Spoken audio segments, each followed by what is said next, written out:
Assalamualaikum warahmatullahi wabarakatuh. Kami dari kelompok 5 akan mempresentasikan hasil karya kami yaitu struktur dan desain organisasi yang dilengkapi studi kasus pada Kantor Perwakilan Bank Indonesia Kediri. Sebelumnya, izinkan kami untuk memperkenalkan diri. Saya sendiri, Aida, dengan NIM C3419002, Matau Kevin Juang Alfredo Marpaung dengan NIM F141800062, Budiono Wijaya Putra dengan NIM C3419012, dan Alif Laili Muzayana dengan NIM C3419050. Selamat menyaksikan. Baik, saya akan menjelaskan mengenai struktur organisasi. Jadi, struktur organisasi itu adalah pola formal untuk mengelompokkan orang-orang dalam pekerjaan, pola formal aktivitas, dan pola hubungan antara berbagai subunit organisasi yang sering digambarkan melalui bagan. Yang kemudian kedua, kita mengenal juga istilah desain organisasi. Jadi, desain organisasi itu adalah proses perkembangan hubungan dan penciptaan struktur untuk mencapai tujuan organisasi, sehingga struktur organisasi itu adalah bagian dari proses daripada desain organisasi. Kemudian yang kedua, kita akan mengenal mengenai elemen-elemen struktur organisasi. Itu ada 6 kalau saya tidak salah. Yang pertama itu ada spesialisasi kerja. Jadi spesialisasi kerja itu sendiri itu pada hakikatnya atau pada prinsipnya itu adalah pembagian kerja-kerja kepada setiap individu. Jadi di setiap individu itu mengerjakan suatu tupoksi yang berbeda.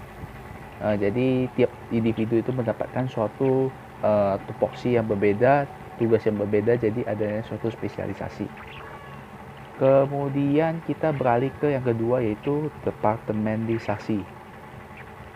Yang departementalisasi itu sendiri bisa terbagi menjadi dua bagian. Ada dua. Yang pertama itu secara fungsional, dan yang kedua itu adalah secara divisional. Nah, yang secara fungsional itu sendiri, departementalisasi fungsional itu mengelompokkan fungsi-fungsi yang sama atau kegiatan-kegiatan sejenis untuk membentuk satu organisasi itu sendiri. Jadi organisasi fungsional itu adalah bentuk yang paling umum dari semua bentuk organisasi. Kemudian ada departementalisasi secara divisional. Jadi pada intinya dibagi berdasarkan divisi-divisi. Atas dasar apa? Yang pertama ada atas dasar produk, yang kedua atas dasar wilayah, yang ketiga atas dasar langganan, yang keempat proses dan peralatan, yang terakhir itu adalah yang tadi proses dan peralatan. Jadi yang saya ingin menjelaskan mengenai produk, pada intinya produk itu adalah pemrosesan. Jadi dia itu lebih ke arah pemrosesan dalam suatu organisasi untuk menciptakan suatu produk. Nah, yang wilayah, jadi kalau yang pertimbangannya, kalau organisasi besar, setiap wilayah itu harus ada punya cabang dan sebagainya. Jadi harus ada suatu departementasi ke suatu wilayah agar dapat operasionalnya itu berjalan dengan lancar. Kemudian yang ketiga itu langganan. Jadi pengelompokan kegiatan itu dipusatkan pada penggunaan produk jasa tertentu. Pembentukan divisi itu atas dasar langganan untuk pengelompokan kegiatan penjualan maupun pelayanan. Kemudian yang proses peralatan itu dibentuknya itu atas dasar pertimbangan, dasar proses atau peralatan produksi. Dan pada departementalisasi ini pula diperlukan keterampilan pengoperasian yang secara khusus. Kemudian yang ketiga itu ada rantai komando. Jadi rantai komando itu pada intinya adalah ada suatu garis yang tidak putus. Itu kita intinya itu bertanggung jawab kepada siapa. Kita ingin bertanggung jawab kepada siapa, melihat keputusan siapa yang ingin kita ambil. Kemudian selanjutnya kita studi kasus. Jadi kami mengambil studi kasus dari Bank Indonesia dari cabang Kediri. Jadi kantor perwakilan Bank Indonesia itu kan mempunyai cabangnya. ada cabang di setiap daerah, namanya Bank Indonesia Daerah. Dan kami mengambil daerah di Kediri. Jadi kantor perwakilan Bank Kediri itu mempunyai 3 bidang kerja. Jadi yang pertama itu ekonomi moneter, sistem, ada pembayaran, ada dan pengawas bank. Nah, jadi ini ada menunjukkan suatu spesialisasi kerja maupun secara divisi.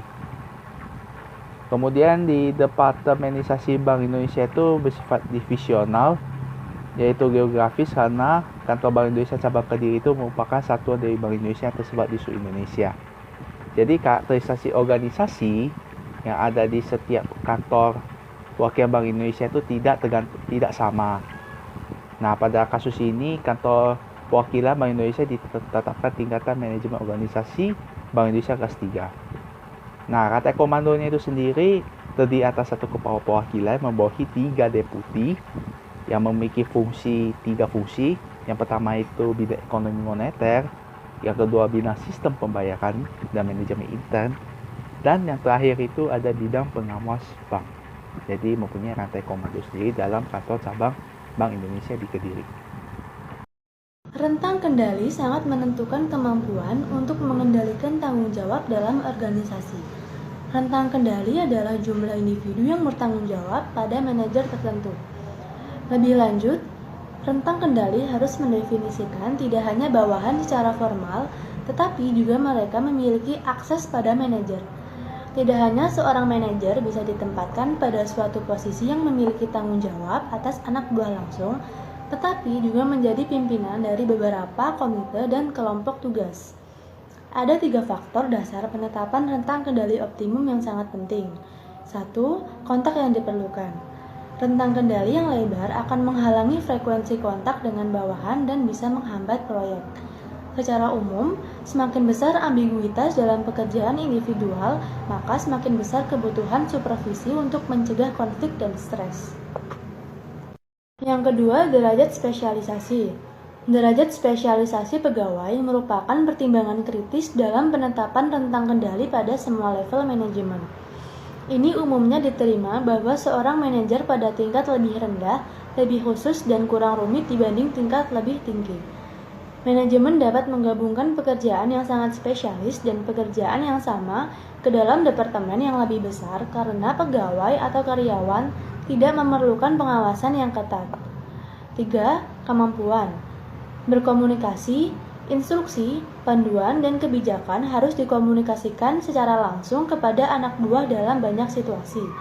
Praktik yang luas terjadi di organisasi yang melakukan penciutan ukuran dan perampingan atas semua hal yang mempunyai implikasi langsung pada putusan rentang kendali. Penciutan ukuran mengurangi jumlah seluruh pegawai, tetapi relatif lebih banyak manajer dibanding non-manajer. Sentralisasi atau desentralisasi. Sentralisasi sebagai kebijakan struktural dengan wewenang pembuatan keputusan yang terpusat pada tingkat atas hierarki organisasi. Sedangkan desentralisasi adalah wewenang pembuatan keputusan kepada tingkat menengah atau bawah dalam tingkatan hierarki organisasi. Sentralisasi merupakan aspek yang dominan dalam kantor perwakilan Bank Indonesia Kediri, sehingga akan sangat membantu apabila posisi manajemen puncak yang merumuskan perencanaan strategis untuk kinerja perusahaan dengan bantuan informasi dan pendapat dari hasil musyawarah dari manajemen bawah yang merupakan pegawai garis depan. Hasil tersebut disampaikan oleh manajemen menengah. Formalisasi. Jika sebuah pekerjaan sangat diformalisasikan, maka pekerja hanya mempunyai sedikit kebebasan mengenai apa yang harus dikerjakan dan bagaimana harus melakukannya. Teknik formalisasi yang dapat digunakan untuk dapat menstandarisasikan perilaku para pegawai yaitu 1. Proses seleksi. Organisasi memilih pegawainya bukan secara acak. Para pelamar diproses melalui sejumlah rintangan yang dirancang untuk membedakan para individu yang mungkin dapat berprestasi dengan baik dari mereka yang mungkin tidak akan berhasil. Yang kedua, persyaratan jabatan. Para individu di dalam organisasi mempunyai jabatan. Setiap pekerjaan membawa serta harapan mengenai bagaimana si pemegang jabatan seharusnya berperilaku.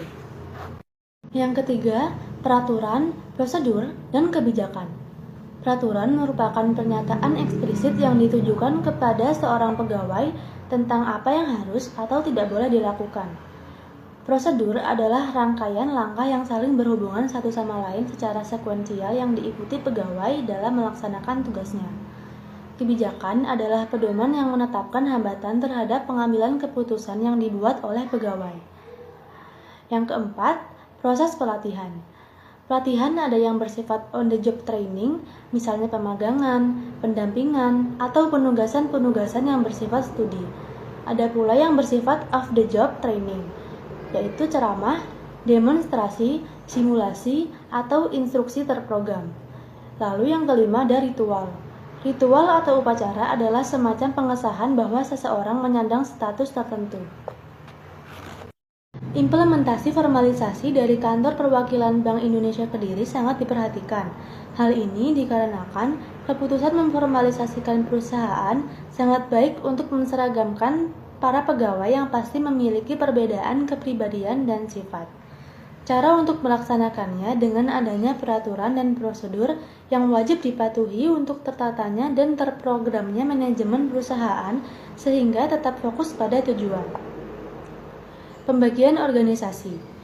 Pembagian kerja dilakukan dengan memecah pekerjaan menjadi unit terkecil sehingga setiap individu hanya mengerjakan bagian kecil saja. Pembagian departemen-departemen dalam organisasi dapat dilakukan berdasarkan jumlah orang, fungsi produk atau jasa, klien, geografis, atau proses. Kantor Perwakilan Bank Indonesia Kediri termasuk ke dalam desain organisasi umum tradisional, yang mana strukturnya ini sederhana, strukturnya fungsional, dan divisional.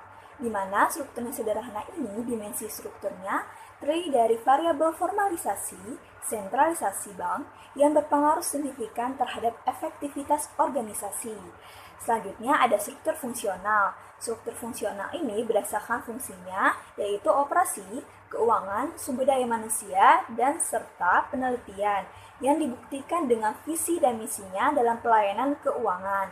Selanjutnya, Bank Indonesia tidak bekerja sendiri dalam upaya mencapai tujuan, yakni tujuannya ini sama seperti kantor perwakilan Bank Indonesia seperti Kediri, yang mana struktur divisionalnya ini dibawahi oleh koordinasi dan kendali dari perusahaan induk yaitu Bank Indonesia.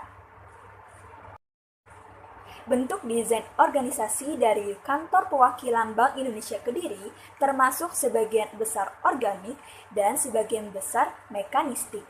Sebagian besar organik dibuktikan dengan formalitas dan sentralisasi yang ditetapkan berada di tingkat moderat, yang mana bank memiliki pelatihan dan pengalaman untuk melakukan tugas pekerjaannya pada para pegawainya.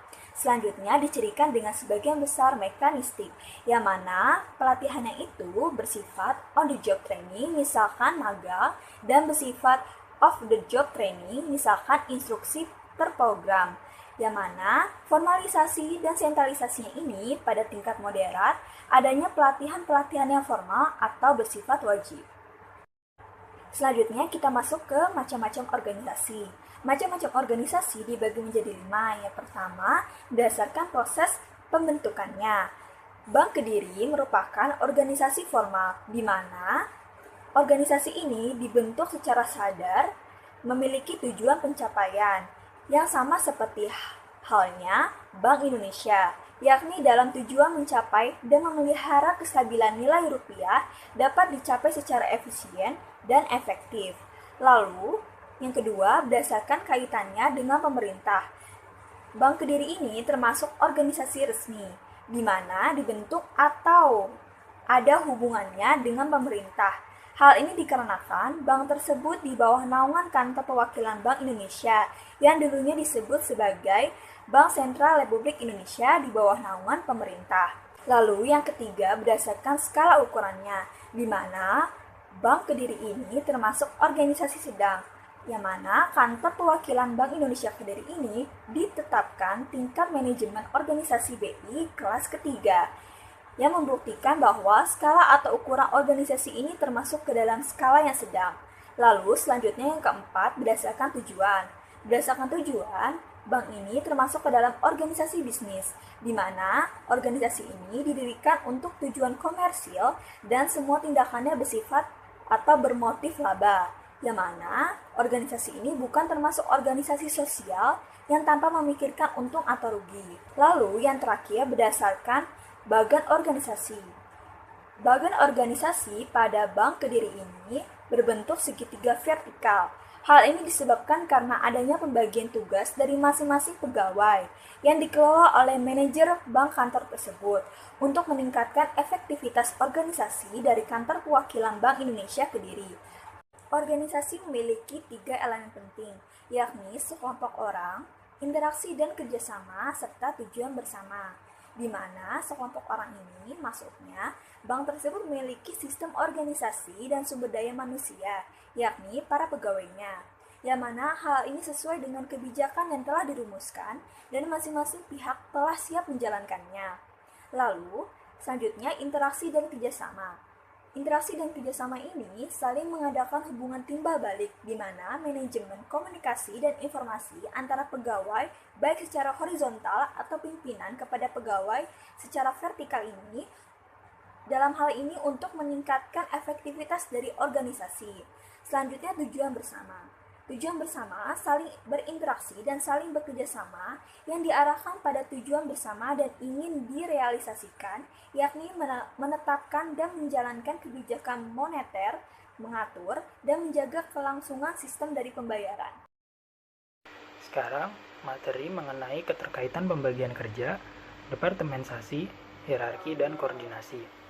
Pembagian kerja merupakan upaya penyederhanaan seluruh kegiatan yang masih bersifat kompleks hasil dari perencanaan menjadi lebih sederhana dan lebih spesifik. Nah, pembagian kerja tersebut dapat dikelompokkan dengan proses departementasi, di mana departementasi akan memberikan nama atau bagian untuk kelompok pekerjaan tertentu berdasarkan kriteria yang dibutuhkan. Pada Bank Indonesia Cabang Kediri, pembagian kerjanya itu ada 3, berdasarkan 3 spesialisasi, yaitu ada pengawas bank, ada sistem pembayaran, dan ada ekonomi moneter.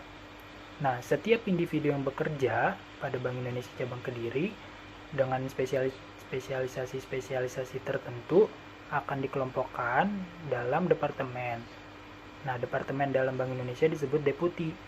Setiap individu yang memiliki spesialisasi ekonomi moneter akan dikelompokkan dalam deputi ekonomi moneter. Dan spesialisasi pengawas bank akan masuk ke dalam deputi pengawas bank, dan spesialisasi sistem pembayaran akan masuk ke dalam deputi sistem pembayaran. Nah, pembagian kerja dan departementasi tersebut dapat ditentukan dengan adanya hierarki antar relasi organisasi. Hierarki ini ada 2 jenis, ada yang vertikal dan ada yang horizontal. Hierarki yang vertikal dicirikan dengan struktur organisasi yang panjang bertingkat ke bawah, dan organisasi tersebut memiliki rantai perintah yang panjang dari posisi teratas hingga posisi ke bawah. Nah, untuk hierarki yang horizontal memiliki ciri dengan struktur organisasi yang berbentuk datar melebar kiri kanan, dan organisasi tersebut memiliki rantai perintah yang pendek dari posisi atas hingga ke bawahnya. Dan konsep hierarki itu ada 2, di mana poin pertama mencakup manajemen kontrol terkait jumlah orang yang berada di bawah suatu departemen yang bertanggung jawab pada departemen tersebut. Ya, individu-individu yang tadi sudah bekerja dalam deputi tersebut dalam Bank Indonesia Cabang Kediri akan bertanggung jawab kepada kepala departemen yang disebut kepala deputi dari spesialisasinya mereka. Di mana kepala deputi ini akan mengepalai 3 deputi tersebut dan akan bertanggung jawab kepada kepala perwakilan cabang Bank Indonesia Cabang Kediri. Nah, konsep hierarki yang kedua itu ada rantai perintah. Rantai perintah itu menunjukkan garis perintah dari hierarki tertinggi hingga yang terendah. Nah, rantai perintah yang ada di hierarki itu ada 2 bentuk. Rantai perintahnya bentuknya koordinasi atau rantai perintahnya bentuknya instruksional. Kalau bentuknya instruksional biasanya dapat dilihat pada contoh kepala deputi yang memberikan tugas atau memberikan pekerjaan atau memberikan perintah terkait pekerjaan yang ada di bawahnya.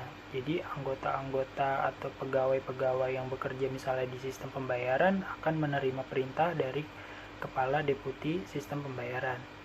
Nah, kalau bentuk koordinasi itu biasanya mengenai tugas-tugas yang berkesinambungan antar deputi. Misalnya kalau mengenai laporan tahunan, kan harus ada hubungan antara sistem pembayaran, ekonomi moneter, dan pengawas bank secara beriringan. Nah, di situ sistemnya bentuknya bukan instruksi perintah, tetapi koordinasi agar data yang didapatkan itu menjadi sama dan menjadi laporan utuh. Nah, untuk setiap organisasi memiliki struktur departemen yang tadi sudah dibilang dalam Bank Indonesia cabang Kediri itu dalam namanya deputi. Nah, kenapa harus ada struktur departemen? Karena keberadaan struktur departemen itu merupakan bentuk formalitas dari sebuah organisasi. Nah, struktur departemen itu gimana cara nentuinnya sih? Ada 3 cara pokoknya.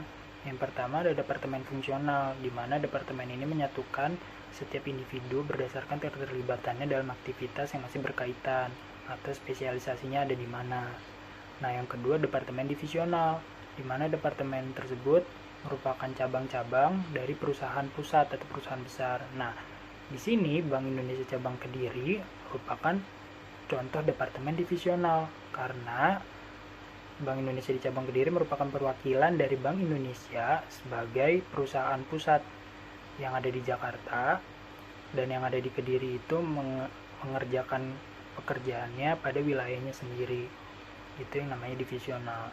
Yang ketiga, ada cara pokoknya organisasi proyek matriks, proyek atau matriks, di mana struktur organisasi ini setiap karyawannya melapor kepada manajemen, kepala fungsional atau divisinya. Sekian informasi yang dapat kami sampaikan, kurang lebihnya mohon maaf. Wassalamualaikum warahmatullahi wabarakatuh. Berikut jurnal yang kami jadikan sebagai kasus studi pustaka kami yang bisa dijadikan referensi untuk teman-teman semua.